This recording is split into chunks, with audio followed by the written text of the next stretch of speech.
Hi guys, today we're going to go ahead and we're going to bleach a shirt for St. Patrick's Day. I like to put cardboard between my shirts to keep the bleach from transferring to the back.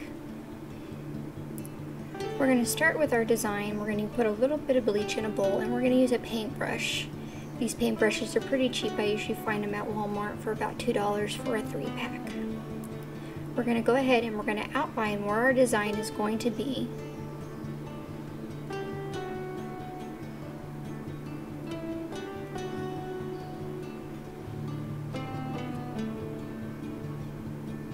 Now that we got the outline of our design, we're going to go ahead and we're going to fill it in.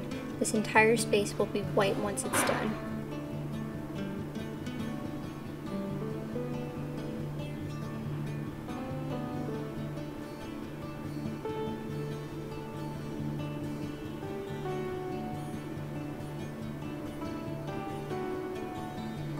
Now that we got that done, we're going to go ahead and we're going to take our spray bottle and we're going to spray in random places on the shirt just to kind of get everything to blend in.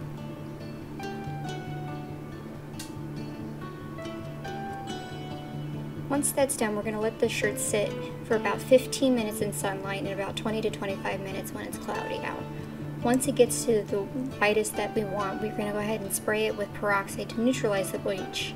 Once that's done, we're going to toss it into the washer in a cold wash cycle and then tumble dry low. When pressing, I like to fold my shirt in half in the beginning and press it, and it gives me a guideline of where the center of my shirt is when I'm placing the paper design on the shirt.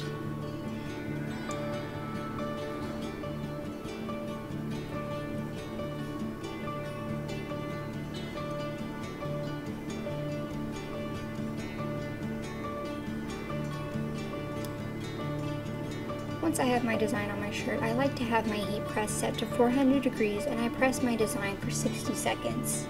I also use butcher paper to prevent any ghosting or blowout.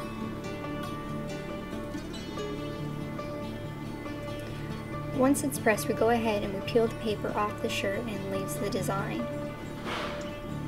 Afterwards, I like to spray again with peroxide and it removes any scorching marks and brings everything back to white. And there you guys have it. Thank you for watching. If you like this video or wish to see more like it, don't forget to hit the like and the subscribe button.